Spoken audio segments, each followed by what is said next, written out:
Hi, നമസ്കാരം. RJ സൂരജാണ്, ദോഹയിൽ നിന്നാണ് സംസാരിക്കുന്നത്.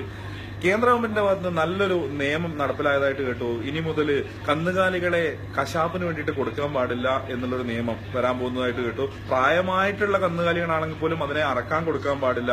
ഒട്ടകങ്ങളെയും പോത്തുകളെയും കൂടിയിട്ട് ഇതിൽ ഉൾപ്പെടുത്തിയിട്ടുണ്ട്. അപ്പൊ ഇതിനൊന്നും കൊല്ലാൻ പാടില്ല. അറവുശാലകൾ ഇല്ലാത്ത ഒരു ഭാരതം ഭാവിയിൽ ഇവിടെ സംജാതമാക്കാൻ വേണ്ടിയിട്ട് മുൻകൂട്ടി കണ്ടുകൊണ്ടുള്ള ഒരു തീരുമാനം നടപ്പിലാക്കാൻ പോകുന്നതായിട്ട് കണ്ടു.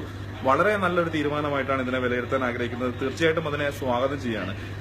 കാരണം നമ്മൾ മനുഷ്യർക്കിടയിലുള്ള ഹിംസാത്മകമായിട്ടുള്ള പ്രവർത്തനങ്ങൾ ഏത് രീതിയിലാണെങ്കിലും അവസാനിപ്പിക്കപ്പെടേണ്ടതാണ്. അതിപ്പോ പ്രകൃതിയോടായാലും ജീവജാലങ്ങളോടായാലും സാമൂഹികമായിട്ടുള്ള അരക്ഷിതാവസ്ഥ ഇല്ലാതാക്കണമെങ്കിൽ നമ്മൾ ചെയ്യുന്ന ഹിംസാത്മകമായിട്ടുള്ള പ്രവർത്തനങ്ങൾ ഇല്ലാതാവണം.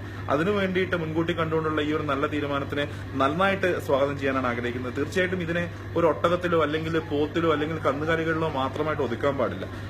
ഈ കൊല്ലപ്പെടുന്ന കോഴികളെയും താറാവിനെയും അതുപോലെ ആടിനെയും അതുപോലെ മറ്റെന്തൊക്കെ ജീവജാലങ്ങളാണെങ്കിലും മുയലിനെയായാലും മത്സ്യങ്ങളെയൊക്കെ ഇതിൽ പെടുത്തണം. ഇതിനെ ഒന്നും കൊല്ലാൻ പാടില്ല എന്നുള്ള ഒരു അവസ്ഥ ഇവിടെ ഉണ്ടാക്കിയെടുക്കേണ്ടതുണ്ട്. മത്സ്യ മാർക്കറ്റുകളും ഇറച്ചി മാർക്കറ്റുകളും ഇല്ലാത്തൊരു ഭാരതം ഇവിടെ സംജാതമാകേണ്ടതുണ്ട്.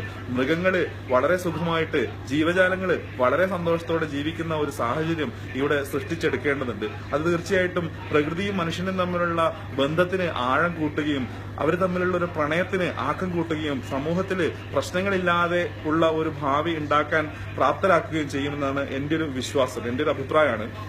അപ്പോൾ സത്യത്തിൽ നമ്മൾ ചിന്തിച്ചു നോക്കേണ്ടതുണ്ട്. നമ്മൾ മനുഷ്യന്മാർ എന്തൊരു ക്രൂരന്മാരാണെന്നറിയോ? വളരെ വൃത്തികെട്ട ആൾക്കാരാണ് നമ്മൾ.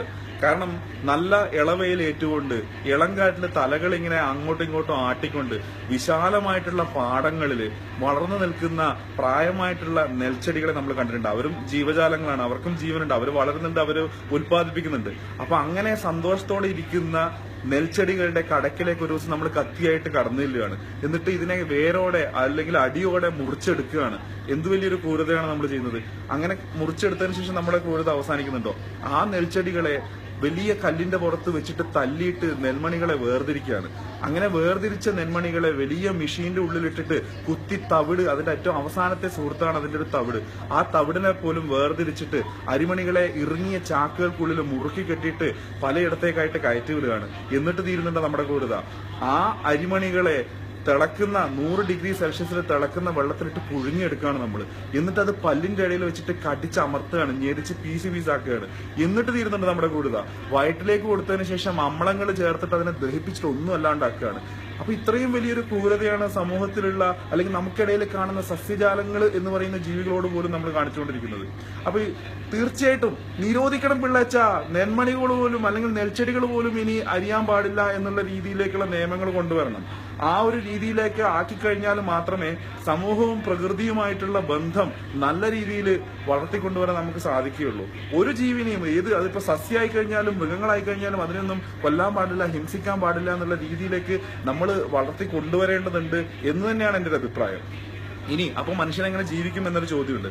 പണ്ട് ചെറുപ്പത്തില് ഈ മാവിന്റെ അപ്പുറത്തെ വീട്ടിലെ പറമ്പിന്റെ മേലെ നിന്ന് മാങ്ങ വീഴുമ്പോ ഞാനിങ്ങനെ ഓടി എടുക്കാൻ പോകുമ്പോഴേക്ക് അപ്പുറത്തെ വീട്ടിലെ ചേട്ടന്മാർ വന്നിട്ട് അത് എടുത്തു കൊണ്ടുപോയിട്ടുണ്ട്. അപ്പൊ എനിക്ക് ഭയങ്കര സങ്കടമായിരുന്നു. അപ്പൊ എന്റെ സങ്കടം കണ്ടിട്ട് എന്റെ മുത്തശ്ശി എനിക്കൊരു മന്ത്രം പഠിപ്പിച്ചു തന്നു.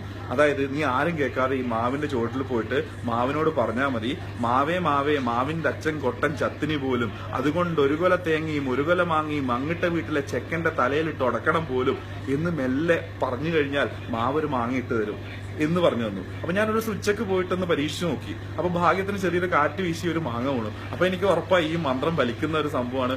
മാവിനോട് അപേക്ഷിച്ചു കഴിഞ്ഞാൽ മാവ് മാങ്ങ തരും എന്ന് മനസ്സിലായി. ആ രീതിയിലേക്ക് നമ്മൾ വരണം. ഈ വളർന്നു നിൽക്കുന്ന വൃക്ഷങ്ങളെ നമ്മൾ സപ്പോർട്ടിന് വേണ്ടിയിട്ട് അങ്ങോട്ട് ചെന്നുകൊണ്ടിരിക്കണം. അതായത് ഇട്ടുതരുന്ന പഴങ്ങള്, മാങ്ങ, ചക്ക, തേങ്ങ തുടങ്ങിയ സംഗതികൾ അതും അരിഞ്ഞെടുക്കാൻ പാടില്ല, വെട്ടിയെടുക്കാൻ പാടില്ല. ഇതൊക്കെ അവർ ഇട്ടു തരുമ്പോൾ അത് ഉപയോഗപ്പെടുത്തിക്കൊണ്ട് ജീവിക്കുന്ന ഒരു സംസ്കാരത്തിലേക്ക് നമ്മൾ മാറേണ്ടതുണ്ട്. അങ്ങനെ ആവുമ്പോൾ തീർച്ചയായിട്ടും നമ്മൾ മനുഷ്യരും പ്രകൃതിയും തമ്മിൽ നല്ലൊരു താളത്തിൽ നല്ലൊരു പ്രണയത്തിലാവും. അങ്ങനെ ആവുമ്പോൾ ഭാവി ജീവിതം ഭാസുരമാക്കും. നല്ലൊരു ഭാരത സംസ്കാരം ഇവിടെ രൂപപ്പെട്ടു വരും.